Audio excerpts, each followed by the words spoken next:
Yeah, so I'm originally from Finland, and I've been speaking here at a couple of churches for Fellowship of Christian Athletes. And I used to play high school football in Kansas City as an exchange student. I was a foreign exchange student when I came here for the first time. Then I played college ball in Minnesota and in a D2 school in Arkansas. After that, I signed a couple of pro contracts in the smaller leagues in Europe. I used to be a big man, a middle linebacker, 235. I'm a little safety again, 190. And I coached last 2 years at East Texas Baptist University in Marshall. And the year before that, I was at Louisiana College. I'm 35, but if you see like my resume looks like a Christmas tree. God has given me little things here and there. And everywhere I've been a very mediocre guy. I've never really achieved anything big, just being in a couple of cool places. Also with sports, I was in the Finnish bobsled team for 1 year. We qualified for the '94 Olympics. And then I did skeleton, which is on a on your stomach head first in 3 world championships. And then I did the military, the Finnish Army, and I am a fully qualified U.S. Army lieutenant from my university education at Weber State. And because I was supposed to get married, my fiance canceled the wedding, so I couldn't get in the Army. But that was just God's way of saying that I'm not supposed to be there. So when I was actually at Louisiana College, and the local newspaper made an article about me that the new coach was being everywhere, so they called me Forrest Gump, like in the movie. If you see Forrest Gump, he's like, and I went to the White House again. It's like something you do every day. Well, but yeah, it's like if you show the team picture, well, that's in the, okay, you're gonna change it. This is just from the university. I used to be really happy. And that's from my training, my last year in the Army ROTC. And then the next picture of the team, if you can zoom it in a little bit, I'm on the right, those are our sleds there. And you just have a helmet and a little pad on your hand for protection. Those sleds can go up to 80 miles an hour, depending on the track. Normally I have a very cool video from the last World Championships, but it's in Houston, so I don't have it with me. You can just dim him out. But I'm here to tell you about my Christian walk. Finland, as most of Scandinavia, everybody there is pretty much EC Christians. It's the Easter church and then the service at Christmas time. My mom is sort of a Christian. I can't see in her heart, but God would have to look at her and judge if she truly is or not. But when I grew up, she just taught me that I have to pray a prayer to Jesus before I go to bed. I don't know what purpose, like if I would die in my sleep, that I would go to heaven or something. I never really understood that Jesus and God were real. When I was about 12 years old, 12 to 14, I knew in my heart and in my soul that God is real. Jesus is real. I would actually start praying, and I would mean it what I would say. But still, I was one of these guys that I thought that my faith alone is enough. I don't have to do anything what the Bible says. If I just acknowledge Jesus is real, God's real, I'm good, I die, Finn goes to heaven. Well, my whole life, like I said, I've been a very mediocre person, even though I've been in extraordinary situations. I was a very normal kid. I only wanted to find the woman that I would fall in love with, have a family with her, just live happily ever after. That's all. Just get a job, do a couple of trips, vacations, and never wanted anything out of life. I used to read these books called Ivanhoe, where the knight rescues the maiden from the tower. I guess though, even though I'm a stoic, grumpy Finn, we Scandinavians have romantic hearts. And that's all I wanted to do. I wanted to find that lady, find my partner in adventure, and live happily ever after. Well, in 1986, I became an exchange student in Kansas City. And I became one of these high school heroes. Most important game of the season. I scored all our points in the last game. My teammates carried me off the field. I got to race the the trophy that we won in the game, and I saw these Bible dudes and girls in high school. And let me tell you, high school hero is too cool to go to Bible study. So I was like, no way I'm going. But somehow they tricked me in there. I don't know why I went. It was like one of our receivers or something who was a military guy too. He got me in there, and it was on Monday. And it was a humongous sacrifice because my favorite TV show, Alf, was on that time. So I'm telling you, I told God so many times that you better, hey, you see me going to Bible study during Alf, I expect something back. Well, I still just went there because, I mean, God was working on me more and more.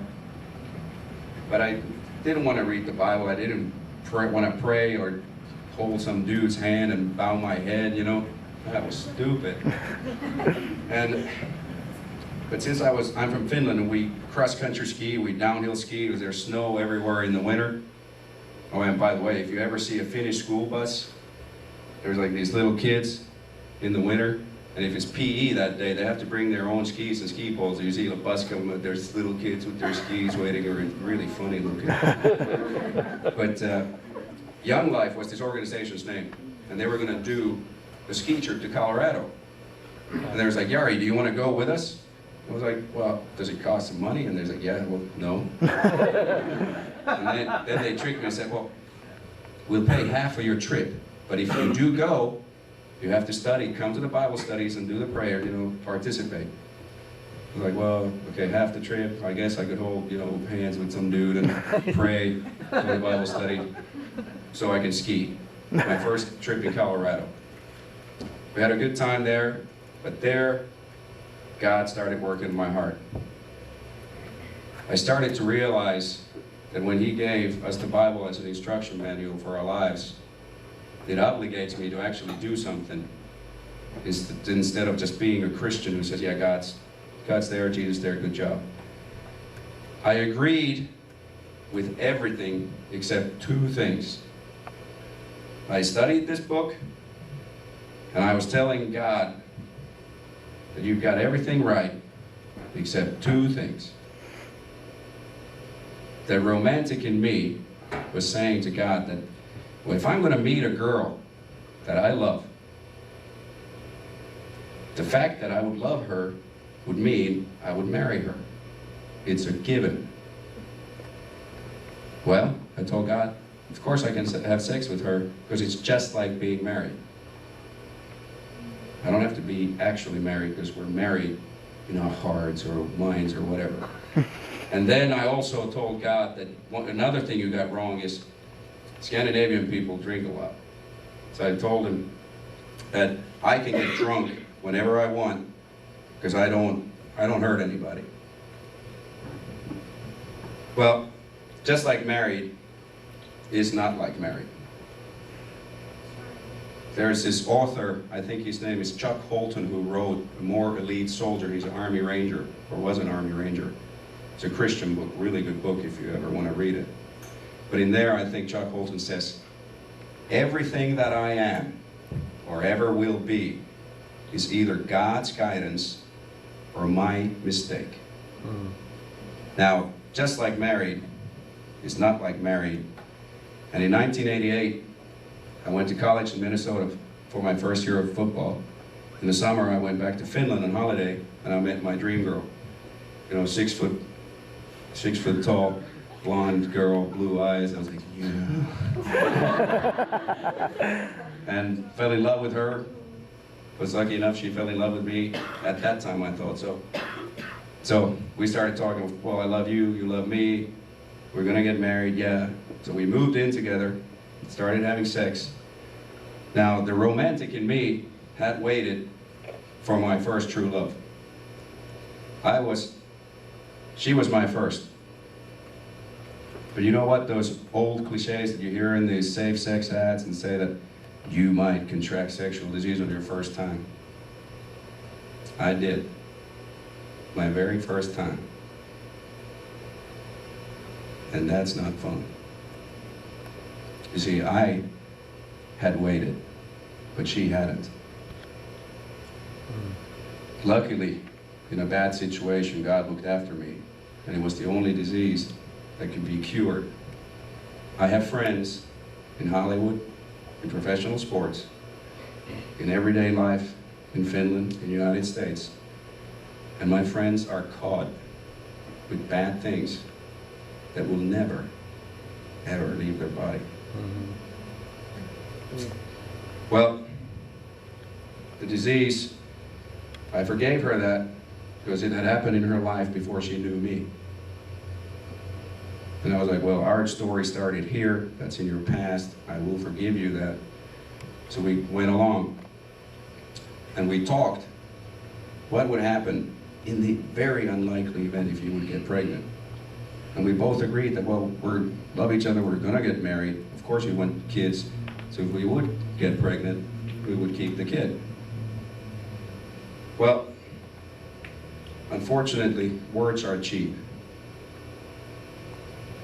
The only way you know what a person really thinks or what they really believe in is when push comes to shove. Well, I don't remember, it was just before I went to the Army, I went home to our apartment, and I opened up the door and everything's dark. Everything's dark in the house, and she never stays inside with the lights off. So I went in, and she's right there, comes to the door, and she's crying. And I was like, what's wrong?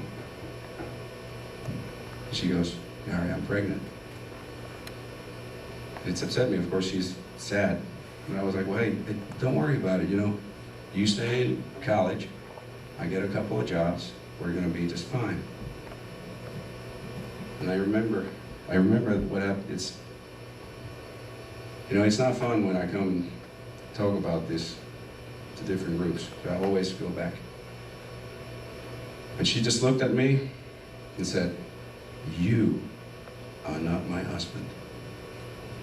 You have nothing to say what I do to this body of mine. And she was going to kill the baby. You see, it was easy to talk a good game. This is what I'll do. But when it actually happened, she was a different person. Now, God looked after me again. The test was there was a fault in the test and she wasn't pregnant. But that doesn't diminish the fact that she was going to abort the baby.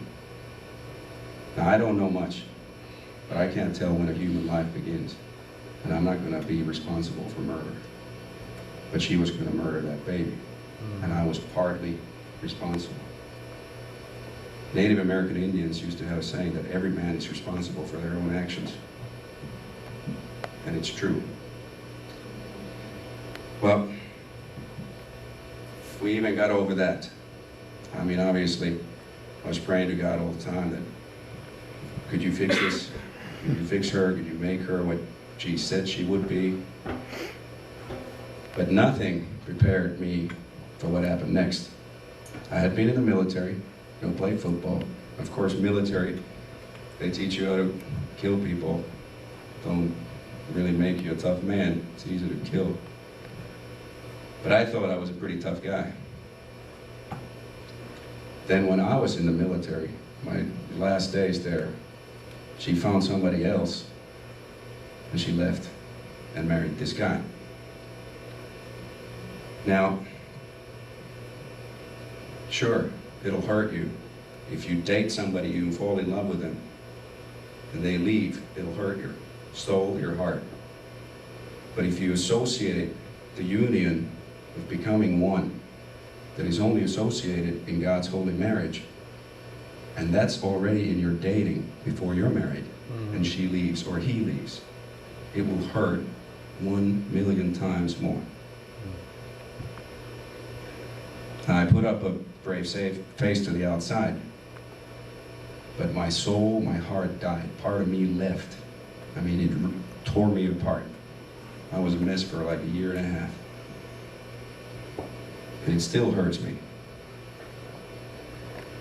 Only then did I realize that maybe when God says that you wait till you're married, maybe there's some sense And only then I realized that it's not actually to rule, it's not a rule to limit my life.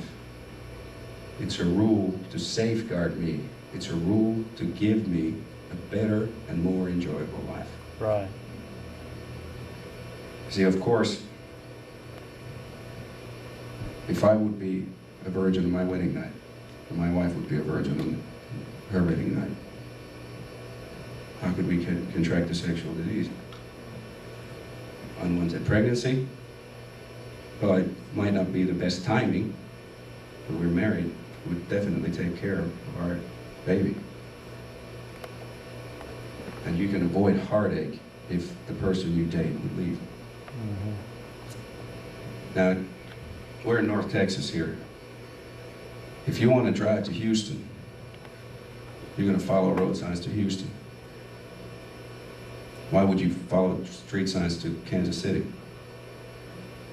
All my friends in pro sports in Hollywood, and my normal friends, all have said that at one point in their life, they believed in the dream of that one person, that pure marriage. Everybody has told me, everyone, they believed it at one point in their life, and they would want it. So they say, just like me, I want this. Well, why would you look for it here? Uh-huh. You want to drive to Houston? Well, why your car going to Kansas City? If you want this, you can't find it here. Right. And you can't certainly tell God, I want this, but I'm looking for it here. You can bring this over here. Not going to happen, and you might pay a very, very hefty price. You see, there is no sin in pleasure. The damage comes when you look for the right thing in the wrong place. Mm-hmm. Now, if you have friends, or if you're in a situation or have been in a situation that you would tell your boyfriend or girlfriend the same reasoning that I used with my girlfriend, that we should have sex because we love each other, it's just like married. Well, 1 Corinthians 13 says what love is. Love is patient. Love is kind. It does not envy. It does not boast. It is not proud. It is not rude. It is not self-seeking. It is not easily angered. It keeps no record of wrongs. Love does not delight in evil, but rejoices with the truth. It always protects, always trusts, always hopes, always perseveres. Love never fails. But love is patient. Love is not self-seeking. And then from 1 Thessalonians 4, 3 and 8, it is God's will that you should be sanctified, that you should avoid sexual immorality, that each of you should learn to control his own body in a way that is holy and honorable, not in passionate lust like the heathen who do not know God. And that in this matter no one should wrong his brother or take advantage of him. The Lord will punish men for all such sins, as we have already told you and warned you. For God did not call us to be impure, but to live a holy life. Therefore, he who rejects this instruction does not reject man, but God. Mm-hmm. God who gives you his Holy Spirit.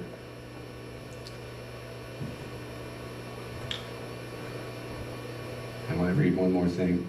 Ephesians 5, 6 to 7. Let no one deceive you with empty words.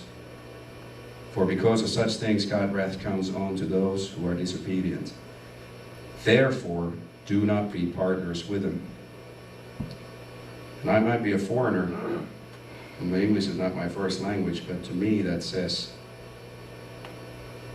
if somebody's trying to deceive you to have sex before marriage, the Bible says do not be partners with them. In plain English, don't date them unless they change.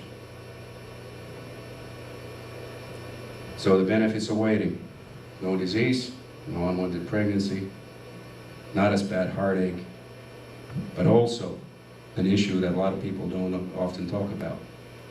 See, a friend of mine, his name is Steve Sellers. He's this American cross-country skier. I mean, the dude is so skinny, like he could hide behind his hockey stick, you know, like, I'm serious. But he can ski. And he was 35 years old, a virgin on his wedding night, and this is a die-hard athlete. His wife, Deb, was 29, virgin on their wedding night. And Steve was giving me this talk once, and yeah, Jari, wait, and it was like, yeah, blah, blah, blah. It was easy for you, Steve, because you're a super Christian, what do you ever do?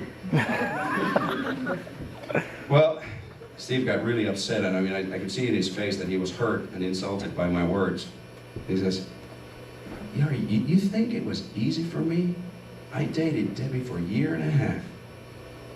Every time I took her home and I kissed her goodnight, I didn't want that kiss to end. And I could see that she didn't want that kiss to end. I loved her, she loved me, we both wanted more. But we made that commitment to honor God, to wait to our wedding night. And guess what, Jari? Guess what I got? And then of course I acted smart, like, the disease and this and that. He said, Jari, there's one even greater thing that I count as a blessing. He said, absolute trust. I was like, what do you mean? He said, Jari, I saw for a year and a half how hard it was on Deb, but she was strong and held true to God, and she saw the same in me. If we're separated, ever for work, ministry, or whatever reason for a little time, or a long time, I trust her 100% because I know she's not going to do anything, but she will wait for me. Yeah. Now, I want absolute trust. Whenever I find that lady that I'm going to start dating. Absolute trust and all these other things is such a blessing. I mean, Finns don't know a lot of big positive words, but I can't find them. But absolute trust, it would be such an amazing, amazing thing. Well, finally I then said, okay, God, I'll try it your way. But there was the drink issue. And then Ephesians 5:18 says, which I had read many times, do not get drunk on wine, which leads to debauchery. Instead, be filled with the Spirit. And I'm not making fun of the Bible at all. But that's how it sounded to me when I read it. Debauchery. I didn't know, I mean, I was like, that word is too big for a foreigner to look up. I never even went to the dictionary. It's like, I don't want to know what it means. It's too big, God, whatever. Well, it should have been written for a thick-headed football guy like me. Hey, stupid Finn, don't get drunk because you'll do something that you'll regret. Now, I could understand that.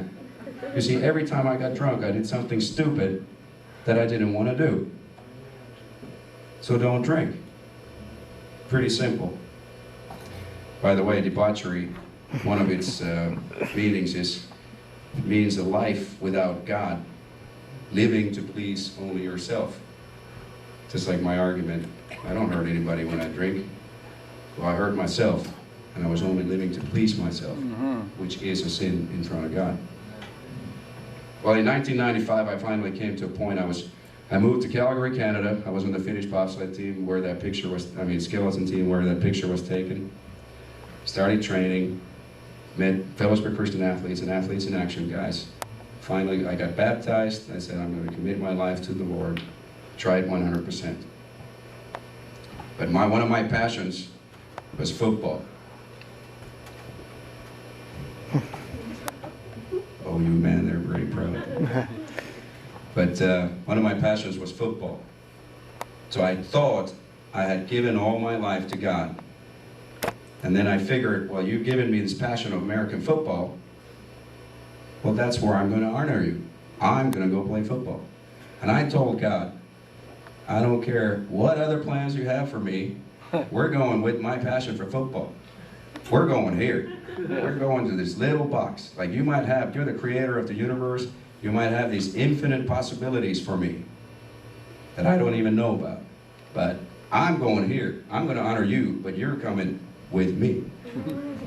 So, you see, I had one thing, everywhere I went, college, the smaller pro leagues, something always happened that I couldn't have that dream season. I would roll my ankle, blow my knee, or whatever. But it went that far that in 1999, I signed a smaller pro contract to go play in Switzerland. First practice, was doing some hero stuff, blew my knee out. And God was clearly telling me, I want you in Village for Christian Athletes, I want you in my missions field, give up football. I was like, nope, I'm gonna play. Need those stories that I'm gonna tell my grandkids. I was a superstar, you see, because I had a little taste of that in high school. I had a little taste of it at some games. I was like an MVP here or at this and that. I was like, I need that season. I need to go out and I lift a trophy and I'm the man again.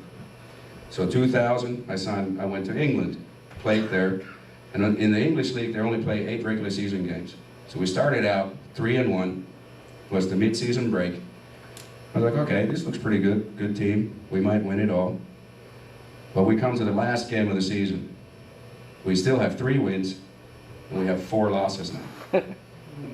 I was telling God, you know, you don't have a good imagination, do you?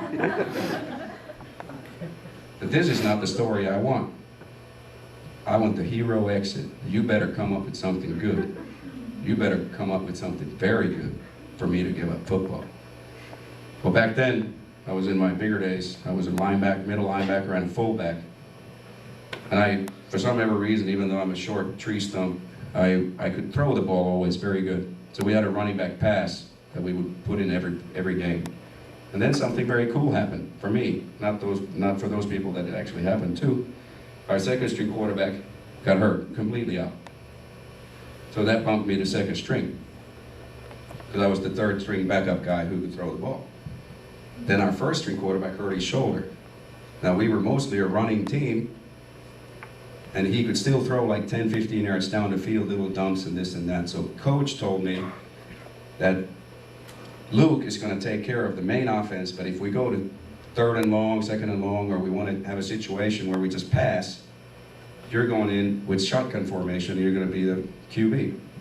So my first play in shotgun, coach put me in, like second quarter. We had this Olympic sprinter from the British track and field team, Andy. I go, hut, get the ball, and I'm like, wow, Andy's wide open. I went, phew. It was either 67 or 76, and I like 76 76 touchdown. And I remember it because it was such a perfect pass. The defensive end that rushed me, after I threw it, he didn't get to me. He came to me and said, wow, man, that was pretty, with a British accent, which I can't do. So I was like, God, you know, this is pretty cool. I can go out, you know, like the big QB. I can retire on this. Well, our team was up 21-7 at half, because after that pass, everybody just got motivated, lifted our team up, and our running game started clicking. So Luke was doing the most of the QB stuff. Fourth quarter comes along, 2 minutes left in the game. We're losing by 5. We still have 21 points, or something like this. But we needed a touchdown to win. So coach comes to me for the second time and says, okay, shotgun, go win the game for us. And he's smiling, he knows we're gonna win. I was 100% sure we're gonna win. I go to my huddle, and we had this English guy, Max, our center, and he's like this mountain of a guy. And I don't know where they found helmets for this dude. I mean, his head was like this big. And he looks at me, and he's just smiling, and his smile looks like a piano keyboard, you know, like, it just goes on, you know. And he's screaming there going, yeah, we're gonna win now. So I was like just smiling, taking it easy. I said, guys, let's just go party in the end zone. I called the play, and I said, look, Luke's been calling the game pretty much always on first down, first hut. So the defensive ends are fighting. If I go on 2 and hard count it, they will jump off sides, we at least get a free play, and we get 5 yards more down the field. Everybody's like, yeah, you go, ready, hut, break. So I go there, I go, I'm lined up, check everything, everything's good, I go, hut. Max decides to snap the ball. So the ball comes to my hand. None of my offensive line has moved.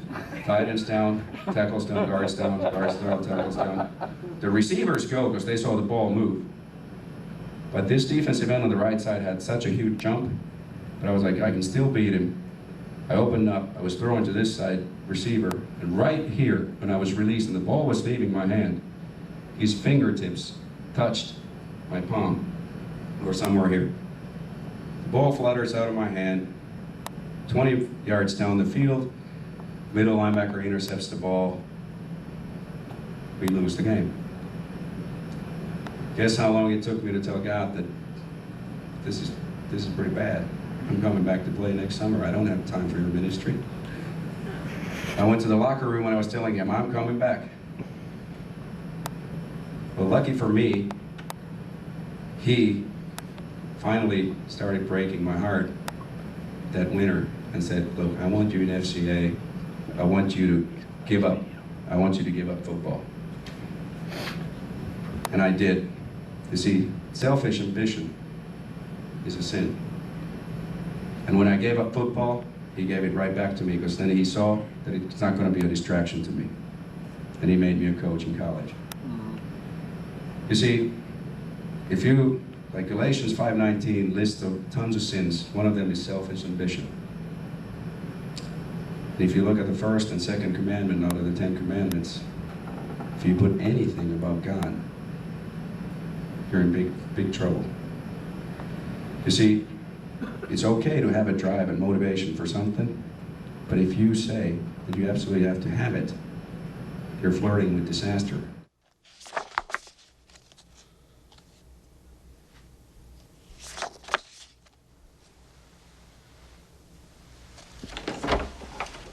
Reese, you in here? Hey, Coach. Oh, there you are. How you feeling? All right? Good, good. You all set to follow in your father's footsteps? I think so. You think so? All right. I know so. That's more like it. We're gonna go grab a bite to eat. You wanna join us? Nah. I didn't think so. I'll pick you something up. Hey, Coach. Yeah. I have to ask you a question. Sure. But you don't have to answer if you don't want to.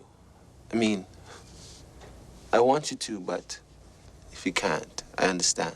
You wanna know why I cheated, right? Yes, I do. That's a fair question.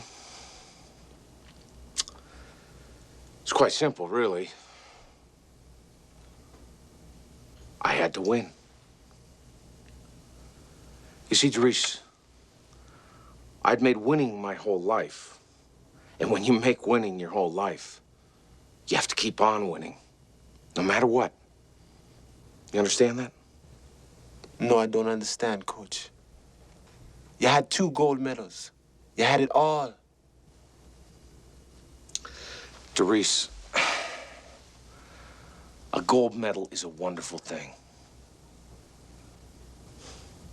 But if you're not enough without it, you'll never be enough with it.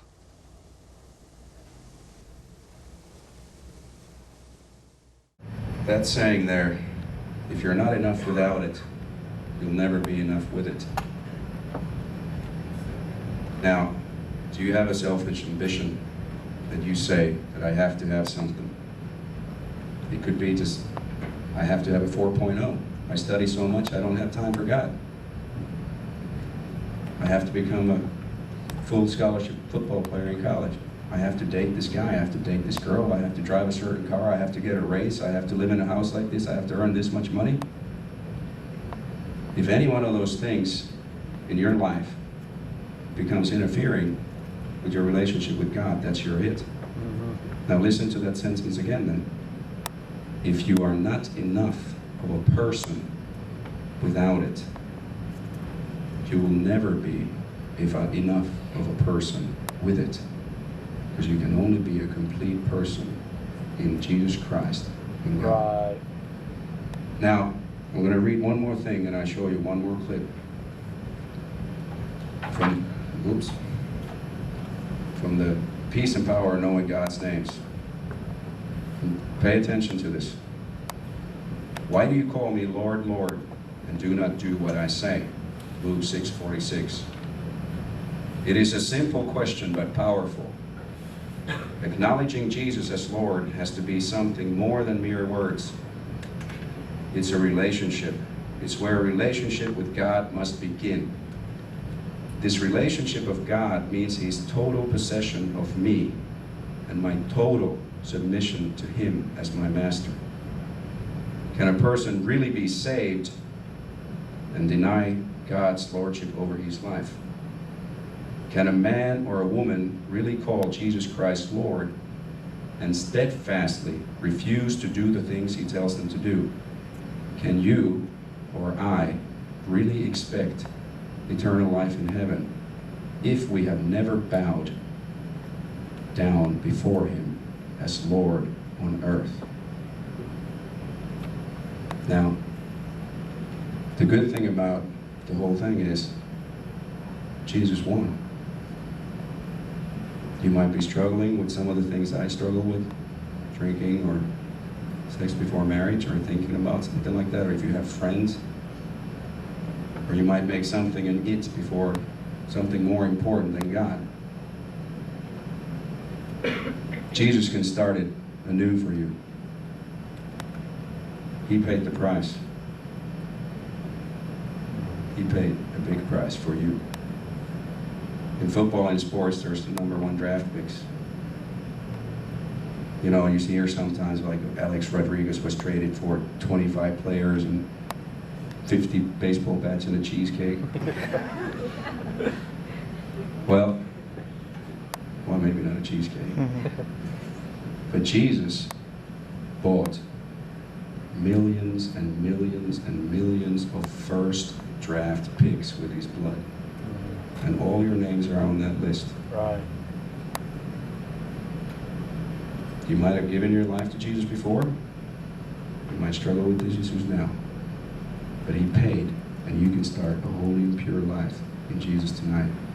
And the only thing that the devil can do is to sit there and scream because he knows he lost.